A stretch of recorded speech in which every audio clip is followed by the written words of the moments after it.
We drank the soup, had the nice and crunchy, flavorful salad. Then the starter came, this oily, deep fried thing. It was also yummy, spicy, delicious. But yes, the oil just coated our tongues, and that's all we could taste. As we were waiting for our main course, the waiter brought us these little things in cups. They look like small scoops of ice cream, except ice without the cream, like a sorbet. We asked him what it was, and he said, "These are tamarind sorbets." We were like, "Okay, we didn't order these." He said, "No, ma'am, we serve these complimentarily because it's a palate cleanser between two courses of meals, especially cooked food. We serve this so it cleanses your palate." Hmm, that sounds interesting. So I took a tiny little lick, took a teeny bit in a spoon, licked it. Hmm, interesting. It was very icy, melting on my tongue. No sweetness or saltiness, nothing. It was just the tang of tamarind. It felt really nice. And as I ate more of it, I realized it was also very cleansing. By the end of it, my tongue was clear of that spicy, oily starter that we'd eaten. All ready for the main course. The main course was a pasta dish, white sauce pasta, which tends to be on the milder side usually. But when I took a bite of that pasta, forkful of it, put it in my mouth, let it rest on my tongue, I could taste all the subtle flavors. The herbs, you didn't need a spicy kick for it. It was so delicious as it is. I could taste the vegetables, the flavors of the vegetables, the creaminess of the cashew sauce that it was made in. Everything tasted delicious. If it had the white sauce pasta immediately after the deep fried starter, maybe we wouldn't have enjoyed it as much. But having the pasta after the palate cleanser was an entirely different experience. It took the whole meal, elevated it to a next level. Boredom is like that palate cleanser for your brain.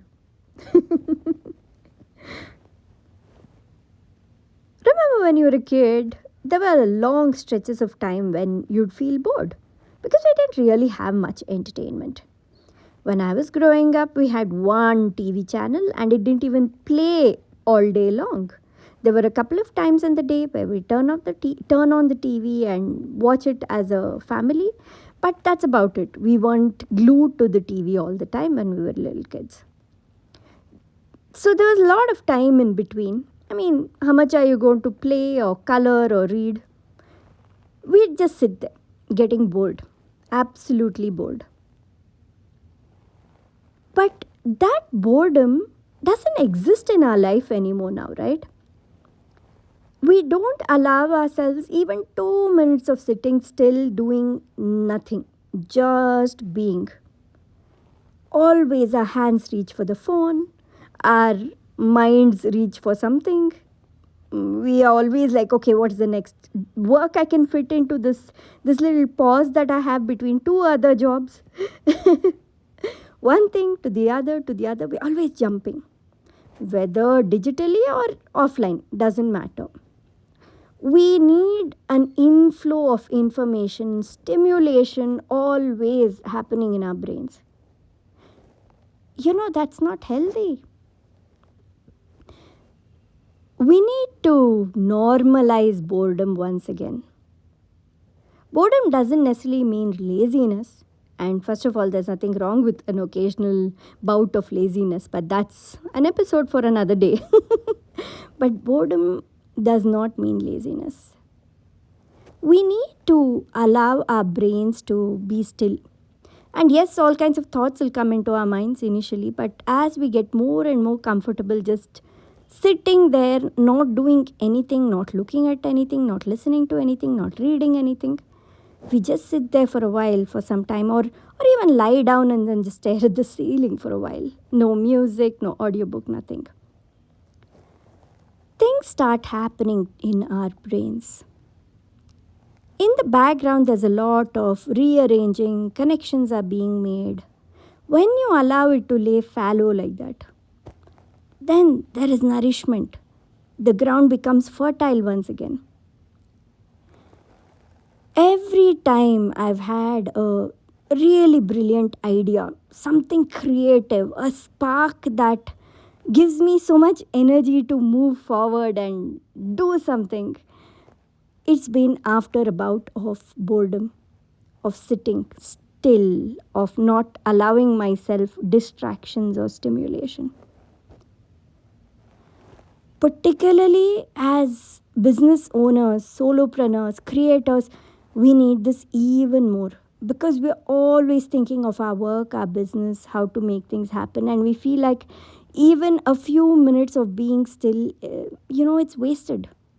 Or even if we say, okay, I will rest, I will relax, we still want to make that time count to do maybe doing yoga or doing some fitness activity.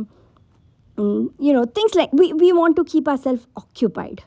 Or, okay, I'm not working right now, I'm relaxing, let me get into some self improvement.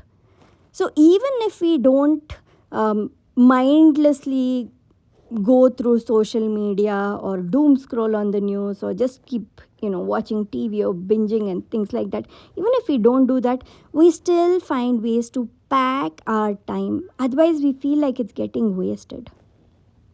It's not getting wasted. Pausing is the secret to expanding your time and pausing your brain as much as you can, slowing it down, forcing it to not be wanting stimulation, not be distracted all the time, pushing your brain to do that.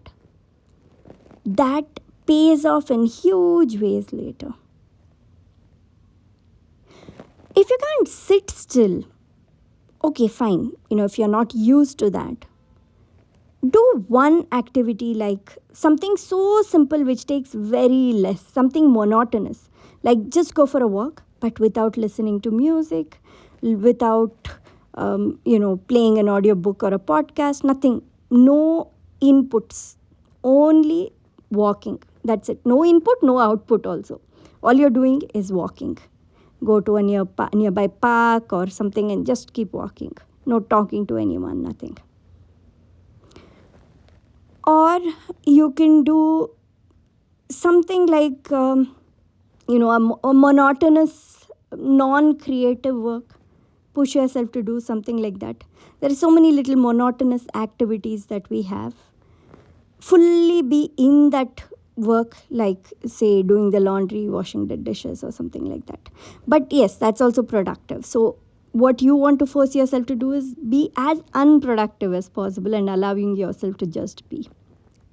But you can step down from really buzzing around and being busy to single-minded, monotonous tasks, and then again slowing further down and then coming to the stillness of just letting yourself get bored. Allow that boredom to wash over you. Let it be the palate cleanser to your brain.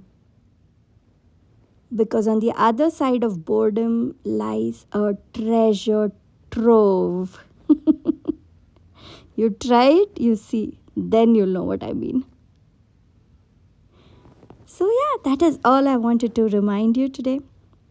I hope you will consider getting some boredom into your life. And then, harnessing the power of boredom to make your life brighter, clearer, better in many ways on the other side of it.